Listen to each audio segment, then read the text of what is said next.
A égale, Boker Tov. Voilà, Bezrat Hashem, Hashem, Nassé, Nassler. On retournera aujourd'hui, on est toujours le mardi, bête du mois de Shvat, et le 12 du mois de janvier, Bezrat Hashem. On te dira ce jour pour l'élévation de l'âme de Shmuel, Sami ben Elisa, Bezrat Hashem, tous les malades d'Israël, Hashem, Shmuel, Yerzer Otam, Brim, Ushlemim, Bezrat Hashem, une grande nachatoire pour tout le peuple d'Israël, que ce jour vous soit tous dédiés à Israël, Kedoshim, Atem. On est dans les 10 plaies. On avait déjà commencé avec le Midrash, avec l'histoire de l'eau. Je vous avais expliqué pendant Shabbat Kodesh pourquoi il fallait absolument que l'eau intervienne comme étant pour le décret. Il y a déjà une histoire qui avait été dite, vous vous rappelez, pour le shiur qu'on a fait, c'était la Shabbat. Alors Shabbat, je reviens un tout petit peu en arrière sur la Makat d'âme. Au Shabbat, on a expliqué pourquoi Pharaon a pris en compte le conseil de Bilham de jeter les premiers-nés dans l'eau, dans le Nil. Parce que comme la sorcellerie était d'un très haut niveau pratiqué en Égypte, plus que partout et de toute histoire, jamais on a vu un tel dégât pratiqué par la magie, et que les Hébreux fréquentaient les Égyptiens, Pharaon a eu peur que les Hébreux utilisent aussi la stratégie de la magie pour pouvoir se faire passer pour des enfants, alors que ce qu'ils auraient jeté dans le Nil aurait été tout simplement comme une espèce de golem ou autre chose. Maintenant, qu'est-ce qui intervient? Quel est l'élément qui annule toute sorcellerie dans ce monde? L'eau. Bilam, il a dit, mais si les enfants ont été ensorcelés, si on veut être certain qu'on jette bien des enfants et non pas des stratégies de sorcières ou de sorciers, il faut les jeter dans l'eau. Donc c'est pour ça qu'ils ont jeté les enfants dans le Nil. Pourquoi la première plaie d'Égypte commence-t-elle elle aussi par le sang qui est dans l'eau? Parce que jusqu'à cet événement-là, quand le bâton de Moshe a avalé les bâtons des Khartoumim, des sorciers d'Égypte, eh bien, les sorciers ont dit, punaise, t'as un bâton, c'est une Mercedes, nous on a une Fiat. Perouche Adavar, que le bâton de Moshe, il est plus fort que les bâtons des autres. Mais comme on a dit, qu'est-ce qui annule la sorcellerie? L'eau. Qu'est-ce que dit Moshe? Nous allons commencer par l'eau, pour faire taire toutes ces mauvaises bouches. Et qu'est-ce que fait Aaron, sur l'ordre de Moshe? Il plante le bâton dans l'eau. Et là, les Égyptiens disent, là, jamais tu y arriveras. Et la preuve en est, quand eux vont le faire, il est marqué, Veya asuchen chartumim bela atem. Ils ont utilisé leur stratégie de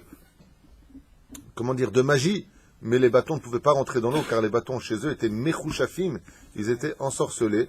Et si le bâton, ou si la personne ensorcelée va dans l'eau, c'est pour ça qu'une personne qui subit des dégâts au niveau de la sorcellerie noire ou autre chose, la magie noire ou autre chose, qu'il aille tout simplement au mikvé, qu'il se trempe le plus possible au mikvé, car l'eau annule la sorcellerie. L'eau pachod velo yoter, be'ezrat Hashem. Tout comme le mikvé annule le cycle de la nida de la femme, quand elle va au mikvé, de la même façon, l'eau annule tout cela. Donc Moshe a planté son bâton dans l'eau, pour bien montrer que le bâton n'avait rien à craindre de l'eau, parce que le bâton n'est pas ensorcelé, mais etzba elokim i, mais c'est Akadosh Baruch Hu qui fait les choses. Nous avions parlé des Sfardéim. Maintenant, nous sommes dans Makat Kinim. Alors, on va essayer, je dis bien essayer de finir tout ça, ça m'étonnerait. Makat Kinim a été Makat Shlishit, donc troisième coup qui vient sur l'Égypte. Hachem al-Mitzraïm, que Dieu envoya aux Égyptiens. Juste une petite question d'ailleurs à propos des Kinim. On verra ça après. Si j'oublie, vous me dites c'était quoi la question, parce que je n'oublierai pas. Et pourquoi Dieu, on a dit que tout était Mida Keneged Mida? Pourquoi Dieu a-t-il envoyé les Kinim? Alors c'est quoi les Kinim? Les puces. D'accord? Les poux, les puces, peu importe. Eh bien, pourquoi? Atoun. Pourquoi Dafka il les a envoyés? Parce que les Hébreux avaient été mis dans un esclavage d'humiliation absolue, puisqu'il les forçait dans des conditions terribles à nettoyer. Oui, t'as tout compris. C'est qu'on est en Égypte et il y a plein de sable. Et il ne devait pas y avoir un moindre grain de sable par terre dans les rues d'Égypte. Chose qui était impossible. Ce qui fait que les Hébreux étaient humiliés à quatre pattes en train de ramasser avec leurs doigts dans des conditions terribles les moindres grains de sable. Il fallait que toutes les rues soient bric-brac. Amar lahem HaKadosh Baruch Hu, Kacha vous avez fait pour mes enfants.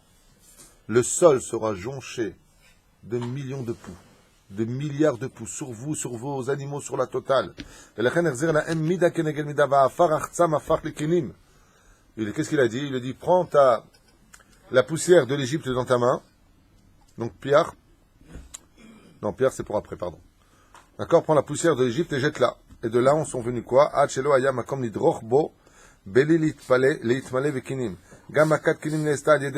Et pourquoi aussi? Pourquoi Dafka par Aaron, ça a été fait, les kinim, l'époux? Parce qu'il a enterré l'Égyptien. Il a fait, mais très bonne réponse, Khazak. Le Nil, parce qu'il a porté la terre, parce qu'elle a enterré l'Égyptien. Donc, Akara Tatov, gratitude. Donc, c'est Aaron qui agira en conséquence.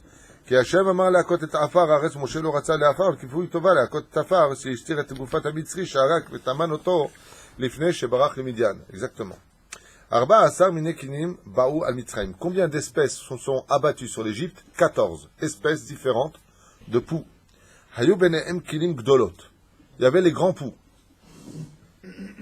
Très gras et pas gentils. Betzat tarnegol. Ils étaient gros comment? Comme un œuf de poule. Hein? Tiens, t'as un pou. Où? Ah ben cherche pas. Mets ta main, tu verras. Kémo? Ah, là je sais pas par contre. Il y en a qui étaient gros comme un œuf de poule et avaz. Et de canard. C'est quoi le plus gros? C'est l'œuf de poule ou le canard? Non, ça c'est Batiana, l'autruche.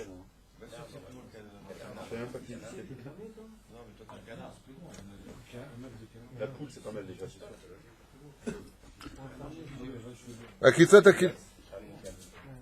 Hein, c'est gros quand même, hein?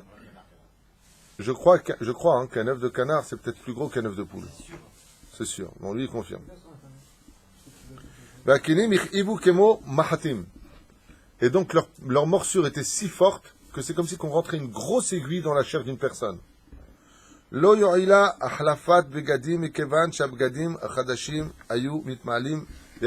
là, j'ai un problème.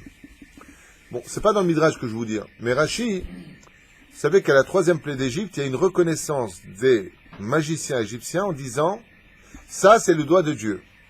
Rashi dit, pourquoi? Parce que les poux ne sont pas plus gros qu'un grain d'orge. Ah bah, selon le Midrash, je m'excuse. Alors toi tu confirmes, le canard, l'œuf du canard est plus gros que celui de la poule. 2-3 fois. Ah ouais. Ah ouais, d'accord. Alors moi j'ai une question un peu dure à vous poser sur la plaie des kinim.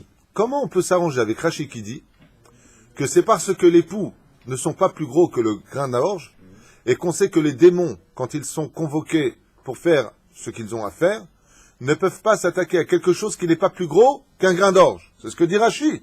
Dans ce cas-là, le Midrash nous dit non, il y avait 14 espèces de poux. Donc ce que peut dire Rashi est valable pour la plus petite des espèces des poux.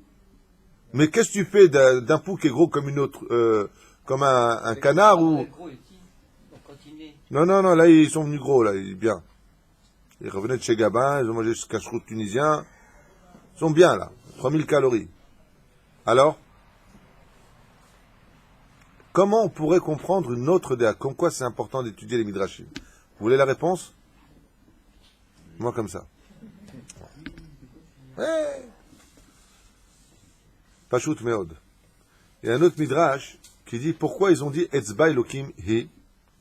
Parce que la culture païenne a toujours voulu créer des dieux familiaux. Par exemple, au-dessus du Nil, eh bien, il y a le dieu mouton chez eux, comme ça ils disent. Chez nous, les Feuges, il n'y a que Dieu et personne d'autre. Il n'y a pas de Père, il n'y a pas de Saint-Esprit, il n'y a pas de Fils, il n'y a pas tout ça. Chaz v'shalom. Même si tous les enfants d'Israël sont appelés Béné Hachem, le Créateur du monde n'a pas de lien. Il n'a pas de papa et il n'a pas de maman. Il n'a rien de tout ça. Quand ils ont vu la plaie des poux, qu'ils ont compris que le bâton de Moshe n'était pas ensorcelé, qu'ils ont compris que Moshe Rabbeinu Be'ezrat Hashem, comme il lui a dit, quand est-ce que tu veux que j'arrête la plaie des grenouilles? Il lui a dit, Mahar, demain. Il lui a dit, ah, si tu es venu me demander quand est-ce que tu veux que j'arrête, c'est que c'est maintenant hein, que tu peux le faire. Alors je te mets l'épreuve. Demain à 2h10. Allez. Il lui a dit, demain à 2h10, ça s'arrête. Quand tu veux, toi. Et ça, c'est pas possible. Parce qu'il y a des horaires pour la sorcellerie. Il y a des moments précis. Comment tu peux faire les choses? Donc Moshe, tu es peut-être vraiment un homme de Dieu. Et le bâton n'est pas ensorcelé. Mais il y a un truc. Il y a un truc, par contre, qui est très révélateur chez les poux. C'est que les poux font partie de la seule et unique espèce avec les vers de terre qui n'ont pas besoin de père et de mère pour exister.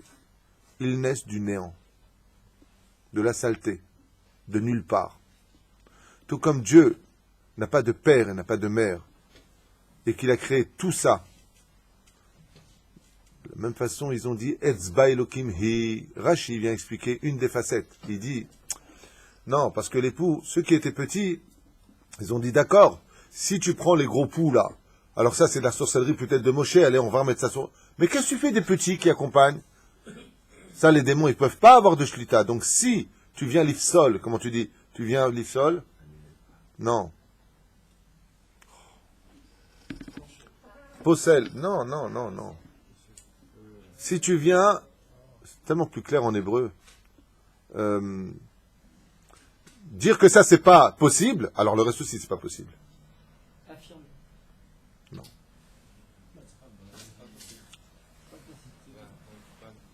Hacheni, Arishon possède et Hacheni. Non, non, non. Laissez tomber vos traductions. Laissez tomber. Pérouche Adabar, si tu dis que ça, c'est pas possible sur les démons, Disqualifié. voilà, ça c'est le mot. Si tu viens disqualifier, merci beaucoup, Igal. Donc si tu viens disqualifier les petits poux en disant ça, c'est pas les démons, et qui sont venus ensemble, les petits viennent disqualifier aussi les grands. Donc c'est automatiquement Hachem. Donc Rachid peut se comprendre comme ça. Il y en a qui disent qu'en réalité, les Égyptiens ont réalisé qu'ils n'avaient pas de père et pas de mère, et qu'il s'agissait peut-être du vrai monothéisme, que Dieu est unique. Donc ils ont dit Etzba Elokim Hi. Sivlam Amitzrim Aya Rav ve'ekitzot echivu lahem me'od. Cette douleur et cette situation a été comme la mort installée parmi les Égyptiens. Ve'gerud gufam ko'ev garam le'ivatzrut ptsaim gdolim machivim. Ils se grattaient tellement, je ne sais pas si tu imagines, pire qu'un urticaire, tellement ça les brûlait, ça les grattait, qu'ils s'arrachaient leur peau avec leurs ongles. Les Khartoumim,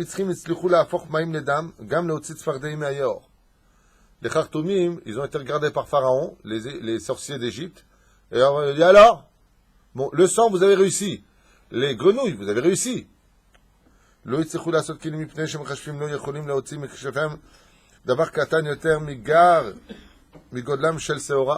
même raison pour ce que Rachid dit ici. Il dit, mais ça on peut pas. Pourquoi?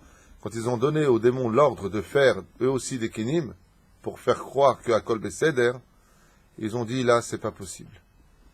Là, c'est pas possible. Ça,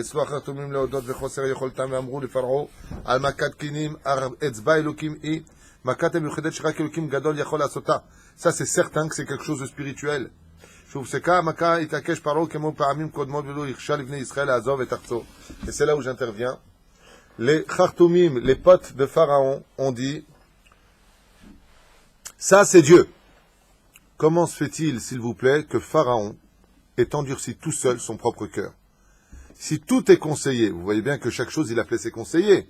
Quand il fait les rêves, il appelle les conseillers, il les met en garde. Quand il veut jeter les premiers-nés, il appelle ses conseillers.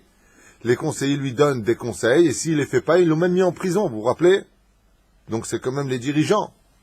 D'où, je vous pose une question, d'où, d'après vous, aurait eu la force Pharaon, alors que ses propres conseillers, tous les sorciers, personne en Égypte, même Bilam s'est retiré à ce moment-là, ils ont tous reconnu que ça c'était Dieu, le Dieu d'Israël.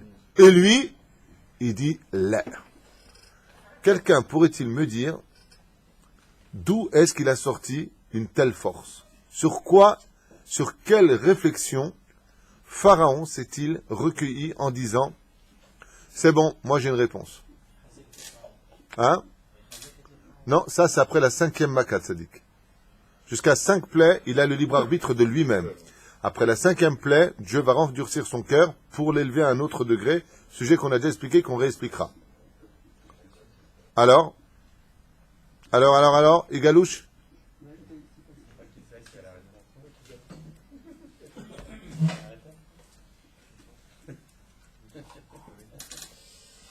Je rappellerai une chose pour vous mettre un petit peu sur la route, c'est que les plaies d'Égypte, à part une seule, la 9e plaie, n'ont pas touché le territoire de Goshen et qu'aucun animal ni aucun juif n'a été ni blessé, ni contrarié, ni humilié, ni peur dans son territoire à lui. Je vous ai mis sur la route. Pharaon, dès qu'il y avait une plaie, il disait, va voir chez les Juifs. Est-ce qu'eux, ils ont été touchés? Est-ce qu'ils ont des puces sur eux? On leur a dit, il n'y a pas une puce sur le territoire de Goshen, il n'y a pas une puce sur un Juif, il n'y a pas une puce nulle part. Qu'est-ce qu'a dit Pharaon? Faites sortir les Hébreux parmi nous en Égypte, qui sortent du territoire de Goshen. Les puces, quand elles voyaient les Juifs, elles s'écartaient. Et elles sautaient encore plus sur les Égyptiens. Ça fait peur. Yo, ils n'aiment pas le sang des Juifs ou quoi? C'est une preuve. Pharaon, il va dire, ah, tu vois, moi j'ai trouvé. Il y a un cheval qui a été frappé par les puces. Un cheval dans une ferme d'un Juif. Mais ce que ne savait pas Pharaon, c'est que la notion de les mishpechotam, les vet avotam, c'est un pérouge du Gaon de Vilna. Ce que ne savait pas Pharaon, c'est que la notion de les mishpechotam, les vet avotam, la mishpacha, le juif est fixé par la maman, les vet avotam et les pères viennent fixer de quelle tribu sera l'enfant. Si le père est de Yehuda et que la mère vient de la tribu de Dan, l'enfant est un Danite ou un Yehudi? Il est Yehudi. Aval les mishpechotam, qui fixera qui est juif ou pas? C'est la maman. Ce qui fait qu'avant le don de la Torah, qui fixait qui est juif ou pas? Le père. Uniquement le père. Avant le don de la Torah, c'est le père qui fixait qui est juif de qui n'était pas. Et ça, Pharaon, lui, il ne le savait pas. Quand il a vu la maison d'un juif dont les animaux ont été touchés par les puces, il a dit, ah, ben voilà, donc Dieu l'a pas protégé, donc vous voyez bien que c'est pas Dieu. Ah, s'il y a l'exception à la règle, eh ben, ça casse toute la règle. Au lieu de dire, eh ben, c'est l'exception à la règle, justement, forme la règle. Lui, il a dit, non, ça m'intéresse pas, ces proverbes. Qui était cette maison du juif? Vous vous rappelez l'histoire de Moshe qui frappait un Égyptien? Ouais. Et cet Égyptien, qu'est-ce qu'il avait fait? Il avait pris Dathan, il avait fouetté pour lui prendre sa femme. Ouais. Après, il a pris cette femme à Mitzrite, comme c'est marqué plus tard dans la Torah, et voici la femme égyptienne, l'enfant égyptien qui a été pris. Étant donné qu'elle est tombée enceinte de Sainte Union, cet enfant a grandi, et c'est cet enfant qui avait des animaux. Mais étant donné que la mère était juive à cette époque, mais que le père, lui, était égyptien, Et comme c'est le père. et lui le père donc, qu'est-ce qu'était l'enfant? Égyptien. Mais comme la mère était juive, il vivait du côté des juifs. Le Gaon de Vilna, il dit, quand Pharaon a cherché en disant, ah ben voilà les animaux de cet homme-là, il vit bien à Goshen, lui. Voilà, ils ont été frappés. Il dit, oui, mais ils ont été frappés par quelqu'un dont le père n'était pas juif. Donc les puces ont reconnu un Égyptien, et c'est pour ça que la Torah l'appelle comment? L'Égyptien. Ish Mitzri. Il a pas de nom. Et lui aussi, il a été touché ou pas? Ils disent pas, On parle des animaux. C'est là, des pérouches là-bas. Juste comme ça pour comprendre d'où est-ce que Pharaon, quand même, il aurait eu une telle force. Il a pas vu ça. Lui. Hein? Il a pas vu ça. Pharaon. Tu sais, il y a beaucoup de non-juifs qui regardent aussi les shiurim, pas que les miens, hein, certainement d'autres, et ils se permettent souvent, c'est pas une critique que j'aimais, hein, mais il y en a qui viennent avec de l'agressivité dans leurs commentaires en disant, ouais, mais et ceci et cela. Et je rigole parce que, comme ils sont au courant de 0,001%, il ferait mieux venir avec des questions que de venir avec des agressions. Souvent, les gens qui regardent comme ça. Mais pour poser de bonnes questions et pour poser de bonnes réponses, il faut d'abord connaître la connaissance de ce que tu entends. Tu ne peux pas prendre un cours et penser avoir compris quelque chose. C'est impossible. Sinon, en tant que juif, avec la Brit Mila, un cours ne suffit pas du tout pour comprendre un 0,000,1% de l'éternité de la Torah, à plus forte raison. Si tu n'as pas de Brit Mila, si tu n'es pas juif, ça veut pas dire que tu ne dois pas l'étudier, c'est bien. Tu veux te renseigner, tu veux comprendre, tu fais ce que tu veux. Alors, reste toujours dans la position de poser des questions et de ne pas venir souvent avec des... Enfin, souvent, il y a très peu de gens qui interviennent de façon violente dans les commentaires. Mais des fois, je reçois des commentaires de gens qui... Mais pas du tout, puisque dans votre Torah, c'est marqué comme ceci ou comme cela. Alors que Mamashlo, il y a quelqu'un qui est parti une fois chercher sur un ordinateur le Talmud, où il est marqué là-bas à partir de quand un homme peut se marier avec une femme, 3 ans, pas 3 ans. Alors que là-bas, on parle de la pureté familiale. et qu'on n'avait pas l'habitude de se marier à l'âge de 3 ans avec une fille. Alors, il écrit, vous êtes des pédophiles, c'est marqué dans le Talmud, Maseret un tel, page un tel. Et va te coucher, qu'est-ce que tu comprends au Talmud? Bichlal, qu'est-ce que tu mets tes yeux là-dedans, Bichlal? Qu'est-ce que tu comprends de ce qui est marqué? Ouais, Pérouche Adavar. Chen fait très attention à ça. Hein. La Torah vient parler des âges, à partir de quand on est, par exemple, Bardaat. À partir de quand on est... D'ailleurs, vous voyez bien dans le Talmud, vous lisez quelque chose, vous lisez les commentaires qui expliquent, ça veut dire exactement le contraire de ce qui est marqué dans le texte lui-même. Donc faites attention à cela. Pour ceux qui ne sont pas juifs, quand vous venez étudier notre Torah, qui est aussi, à un certain degré, peut-être la vôtre, au niveau de la Torah écrite et non pas la Torah orale, de venir avec des questions. Parce que pour cela, il y a des conditions. Et Bezrat Hashem, vous avez le droit d'essayer de comprendre le fonctionnement du monde, mais avec un peu plus d'humilité et de retenue, Bezrat Hashem. Sinon, changer de scène. Non? Yitzhak, je t'inspire ou quoi? Tu bouges plus, on dirait une statue. Ça va? T'as jamais vu un rabbin bogos, c'est ça ton truc? Tov. Trêve de plaisanterie, on avance. La Maca de Harov. Oula, la Maca de Harov. C'est marrant parce que il y a marqué que la Harov, c'est les bêtes sauvages. Hein. La terre était avec eux. Dans le texte de la Torah, on nous dit qu'ils sont venus avec la terre. De quoi avec la terre? Avec leur milieu naturel. Exactement. Il y a un animal qui ne vit que dans la terre. Si tu l'en sépares, ouais, il meurt. C'est une taupe qui n'existe presque plus aujourd'hui, qui est très agressive. Et elle, si tu la sors de la terre, elle est perdue. Maintenant, il fallait bien qu'elle monte sur les lits, qu'elle attaque. Elle montait avec un tunnel de terre. Partout où elle allait, Dieu a fait la terre avec elle. Truc de fou. Les ours polaires en Égypte. Imagine un ours polaire en Égypte. Oh, Galak. Un ours blanc. Un ours brun des gens en Égypte, je pense qu'il meurt. Ouais, mais parce qu'ils ont la même couleur que le chocolat blanc. Non, là, Pérou Shadava, t'as un ours blanc qui vient comme ça, hein, et des loups. Des loups, ouais, du Canada en Égypte. Tu sais, avec la grosse fourrure. Pas possible. C'est extraordinaire. Parce que chaque animal venait dans une ambiance avec sa température naturelle. Les ours blancs, quand ils ont pénétré l'Égypte, où il faisait 40 degrés la journée, 42 degrés, ils débarquaient maintenant pour déchiqueter un Égyptien. Le mec, avant de mourir, il gelait à moins 40. Parce qu'il venait dans l'ambiance naturelle avec laquelle il a grandi. Tu te rends compte? Incroyable. Kol wahad. פרעה ידע שאחרי מכת בא אליו משה ומזהיר אותו על מכת חדשה, ולכן הסכים בבוקר ויצא מעמונו כדי לפגוש את משה, ותעבולה זו לא עלתה יפה בידו, מכיוון שהקדוש ברוך הוא שידע את צאתו מהארמון שלח את משה לקראתו וביקש מפרעה כמו פעמיים. Qu'est-ce qu'il a fait Pharaon? Il savait qu'après chaque coup, Moshe allait venir. Il est sorti très tôt, beaucoup plus tôt que d'habitude, pensant que Moshe viendrait et qu'il ne serait pas là. Donc Pharaon, il a été un petit malin quand même. Il a dit, attends, il ne peut pas lancer de plaie sans prévenir. Eh ben, je vais faire en sorte qu'il ne me rencontre pas. Pharaon est parti par la petite porte de derrière beaucoup plus tôt. Et au moment où il ouvre la porte, qui c'est qui voit là-bas?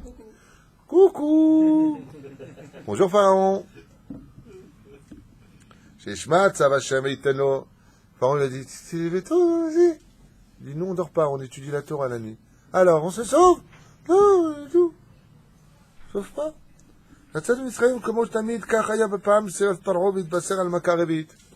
Il lui a dit, je suppose que tu ne vas pas sortir aux enfants d'Israël. Il lui a dit, non. Il lui a dit, alors il y a une quatrième plaie qui s'abattra sur toi. Il lui a dit, oh, vraiment, j'ai pas peur. מכת הרביעי כהתה במצרים מפני שהם ציוו על בני ישראל לצאת בלצדות בעיירות לצוד להם חיות ועופות טורפות. Pourquoi Dieu il a apporté les bêtes sauvages en Égypte? On a dit que tout était mesure pour mesure. Ainsi tu t'es comporté, ainsi tu auras. Aaron, d'après toi, qu'est-ce que les Égyptiens ont demandé aux enfants d'Israël pour subir une telle agression? Et vous allez voir que les animaux qui ont été envoyés aujourd'hui, c'est des extraterrestres. Hein. Je vais vous lire un petit peu quelle espèce d'animaux. C'est pas style des ours comme vous connaissez. Hein. C'est pas des sauterelles comme vous connaissez. Hein. Les Égyptiens, à main nue, demandaient aux Hébreux d'aller dans les forêts, dans les jungles, ouais, chercher et attraper vivants des animaux féroces. Ce qui fait que les Hébreux, pour attraper par exemple une panthère, il y en avait 2-3 qui mouraient, et les 10 autres essayaient d'attraper pour les emmener devant leur maître. Quand il leur demandait d'attraper dans des nids de serpents, ils envoyaient déjà plusieurs juifs et ils se faisaient piquer. Et une fois que le serpent avait vidé son venin, il l'attrapait. Il fallait alors aller lever l'Alechem à chaque fois que des dizaines de juifs meurent avant de pouvoir attraper ces animaux. Et il levait les yeux vers le ciel, Ribono Shel Olam, combien de temps ça va durer? Imaginez qu'on nous envoie tous maintenant attraper, un puma. Le premier qui va s'avancer, il va se faire déchiqueter. Le deuxième va se faire déchiqueter. Bon, après, on va l'attraper tous, on va le tenir ensemble. Il dit, étant donné que les Égyptiens envoyaient les Hébreux attraper des animaux sauvages, féroces, très dangereux, à main nue, beaucoup d'eux sont morts pour pouvoir les attraper vivants et les ramener devant leur maître. Ainsi donc, Hachem, il a amené tous ces animaux les plus féroces de la terre entière, puisque vous les vouliez tellement dans vos eaux et dans vos cages chez vous, alors vous les aurez dans vos demeures et dans vos vies. Vous saviez ça? Voilà. Mida keneged mida lo batla. ורצו נפות תורפות כדי לסכן חיי יהודים לפגוע בהם על ידי חיות ואכזריות. ורוחו אמר למשה לצאת אל השדה, לקרוא לחיות הטרף ולהגיד להם את דבר השם ולהתחל להיכנס לארץ מצרים. משה למרות שפחד מהחיות, לא היסס. Quand Dieu lui a dit, va t'adresser maintenant dans tous les horizons, les 4 coins, va devant les forêts, et dis au nom d'Hachem qu'ils se présentent tous en Égypte et qu'ils finissent uniquement les Égyptiens. Le problème, c'est que Moshe il s'est retrouvé face à une situation difficile. J'ordonne à tous les animaux au nom de Dieu. Et d'un coup, il s'est retrouvé avec des millions d'animaux les plus féroces et les plus bizarres en face de lui. Ça va? Dieu, il a dit, vous allez les manger eux. Ça, c'est marqué ici. Moshe Pahad. Quand il a vu les animaux qui sont ramenés à toute vitesse, au nom de Dieu, il a vu des cobras, il a vu des... Mais pas des petits comme aujourd'hui, c'est des vers de terre. Les animaux d'avant, ils étaient grands et puissants. Ils sont arrivés devant Moshe. Et Moshe les dit, bon, c'est tout droit là-bas. Je vous le fais dans le langage du Midrash. Moi, je fais une petite caricature, j'aime bien, c'est mon côté relou. Alors, et qu'est-ce qui est marqué là-bas? Malgré le fait qu'il ait eu peur de voir autant d'animaux si féroces les uns que les autres, il n'a eu aucune hésitation, il savait que Dieu était avec lui, qu'il ne lui ferait aucun mal, et donc il les a tous appelés. Il y a déjà eu un miracle énorme, lequel? Ils sont rentrés tous mélangés. Et ça, c'est déjà un des miracles dans le miracle à raconter pendant Pessah. Un des miracles extraordinaires, c'est que si tu fais rentrer des animaux, allez! Mais les tigres et les lions ne s'entendent pas vraiment. Mais alors si tu mets une biche avec un tigre, tous les animaux, les aigles sont rentrés accompagnés des rapaces. Quelle est la nourriture préférée des aigles? Les rapaces. Les souris et les rats couraient à côté des serpents. C'est impossible. Il faut bien séparer les espèces comme dans les cages. Pourquoi on sépare les cages? Parce que lui va se faire bouffer par l'autre. Et là, ils sont tous rentrés ensemble, comme s'ils étaient tous de la même espèce et chacun respectait l'autre. Alors que comme ils sont rentrés affamés en plus, il était donc naturel que ces animaux se déchiquetent entre eux. Non. Il y a un grand miracle. C'est que les Égyptiens ont vu des espèces qui, de façon naturelle, se dévoraient comme des bons petits desserts, courir vers eux, vers les Égyptiens, dans une parfaite harmonie, comme une armée, qui s'aimaient tous les uns les autres. Et là, ils ont dit, sauf qui peut. זאבים, דובים, אריות, נמרים, נחשים, עופות, דורסים, מרסים, ארסיים, כולם נכנסו יחד לחרוב. Ils sont tous rentrés ensemble. Les cerfs, tous, même les moutons, bam, tout partout. Tous. Hein? Les poissons? Oui, les volants, les poissons volants. Comme il y avait des animaux sauvages de la terre, pourquoi les poissons ils sont pas... Les requins par exemple. Les requins, non, il n'y avait pas de requins en Égypte. Bah ouais, mais on sait, mais On a dit les animaux de la terre. La terre, il a dit tout à l'heure. Et puis, après ça, il y a trop de monde. c'est complet. Parce que je t'explique, il y a au moins le centuple d'animaux sous l'océan que les a sur terre. D'accord? Si Dieu l'avait demandé aussi aux poissons d'intervenir, ça ne l'aurait pas fait. Tu vois, la baleine, elle dit, pousse-toi, tu me gênes, le lion. C'est pas possible. Non, les animaux de la terre. Mitrim ivilu otam ad mavet vatafu rabim em parjem zvuvim. Pour les petits endroits comme les yeux, les oreilles, le nez et la bouche, Dieu a envoyé tous les insectes les plus Hashem Ishma Virachem. Pour les finir au niveau des jambes, Dieu a envoyé les animaux qui ont des grosses griffes. Au niveau du bide, les animaux à cornes. Chacun, quand l'Égyptien était comme ça, tu avais le rhinocéros, tu me le laisses? Non, non, je vais le finir. Donc il disait à toi l'honneur. Il n'y a pas un membre qui n'a pas été déchiqueté chez eux. Vous vous rendez compte combien Kadosh Baruch Hu il a fait de miracles pour le peuple juif? Pour bien montrer aux Hébreux, vous n'êtes plus esclaves, ce ne sont plus vos maîtres. Regardez combien Dieu vous aime et vous protège. C'est pour ça que Baruch Hashem, dans cette époque-là, Rabotai, les Juifs étaient très très faibles, très soumis, plus presque de volonté de rien. Alors Hashem il agit. Quand on ne peut plus du tout agir, c'est Hashem qui agit, et nous ce qu'il y a, c'est qu'il faut juste le demander. Aide-nous Hashem. Hashem yelachem yelachem ve'atem tacharishon. Alors, ça ne veut pas dire qu'il faut rester passif, bien au contraire, il faut bouger. Si tu ne bouges pas d'Égypte, eh bien tu meurs en Égypte.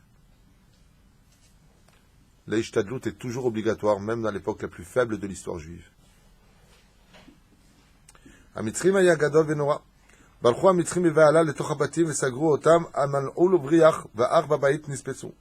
השם שלח את סילונית מן החיה משונה בעלת ידיים ארוכות, עלתה החיה על הגג על הבית, ושלחה ידיים ארוכות, פתחה. Alors je vous ai dit, à cette époque-là, il y avait des animaux très bizarres. Il y avait un animal qui était très grand. Qu'est-ce qu'ont fait les Égyptiens? Ils sont enfermés, barricadés dans leur maison, porte blindée, tout ça. Dieu, qu'est-ce qu'il a fait? Il a fait venir un animal qui s'appelait comment il s'appelle? La Silonite.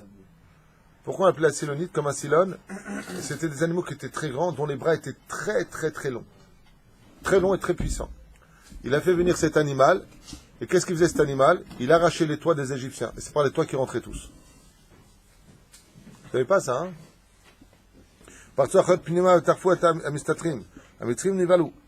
Les loups, qui avaient l'odorat très développé, rentraient à l'intérieur de la maison, là où c'était caché derrière des caisses et des caisses et des caisses, le loup il disait au lion, vas-y défonce ta porte, parce que la porte était fermée, donc c'est à l'ours de défoncer la porte.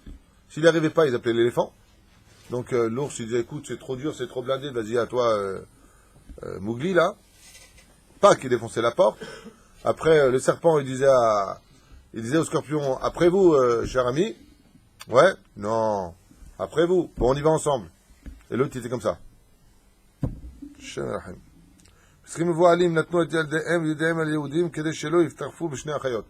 Les Égyptiens étaient tellement effrayés qu'ils ont apporté leur nourrisson chez qui? Chez les Juifs. Gardez nos enfants, je vous en prie, on veut pas. On vous a quand même donné plein de coups de fouet, qu'on a été gentils avec vous. Gardez nos enfants. Parce que s'ils sont chez vous, les Chayot vont pas venir. Ils ont essayé de sauver leurs enfants. Et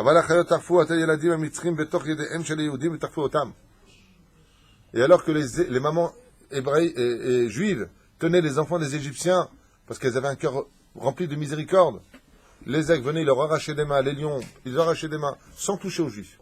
Ils n'ont pas laissé un seul survivant. Vous savez pas tout ça, hein? Ils sont pires que Daesh. Je parle des animaux, hein. שמע משה את הבטחת פרעה והתפלל השם יעל ניל עם המצרים שאנו שוחטים את אליהם ולא נוכל לסבוח. Alors juste un instant. והקרא הייתה כל כך קשה שהמלך אכזר וגם נאלץ לוותר ואמר משה ואהרון כדי להוריד ממנו את אלוקיכם המכה הנוראה הזאת משה אני לכם לסבוח לאלוקים שלכם. Il a dit écoutez c'est bon arrêtez tout. Vous allez pouvoir partir faire des sacrifices pour votre Dieu. Alors משה פרעה לא נוכל לסבוח ואת מצרים מפני שאנו בחיבים. On ne peut pas faire ça en Égypte, on est obligé de sortir d'Égypte parce que votre pays est impur. En plus, si on nous, ce qu'on veut faire, c'est la shrita de qui? Des moutons. Et les Égyptiens, c'est votre Dieu. On ne va pas, après vous allez vous fâcher contre nous. Moshe joue avec lui, Ken.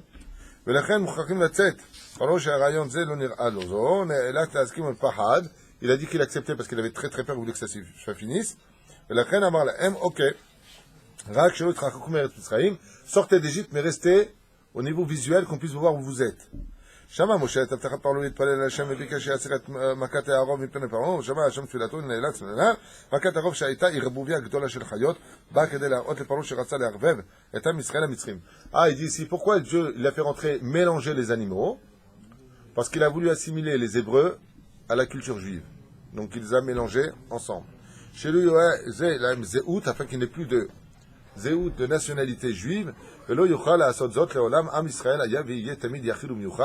leur a montré que même si on voulait mélanger le peuple juif, quand sont repartis les animaux dans les forêts, ils sont chacun repartis selon leur espèce, mais une fois arrivés dans la forêt, ils se sont plus reconnus comme étant amis.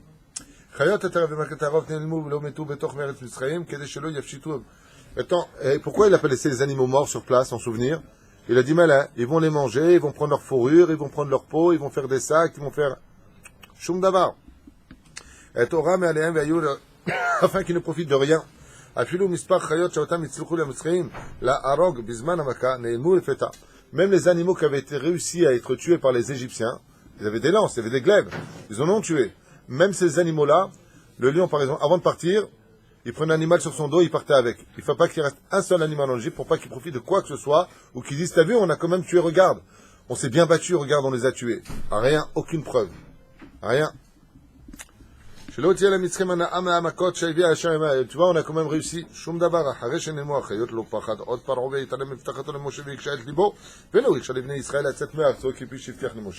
Et une fois de plus, il parle beaucoup Pharaon, mais ne tient jamais ses promesses. Et on peut dire qu'apparemment, cette histoire se perpétue tout le temps. Il parle beaucoup, il promet beaucoup de traités de paix. Et pour l'instant, les résultats, c'est qu'il creuse des tunnels, qui nous envoie des bombes, ils envoient des coups de couteau toute la journée et ils nous parlent de paix. Apparemment, l'histoire ne fait que se répéter. Et pourtant, on leur envoie des faits. Ezrat Hashem. Kol Tuv.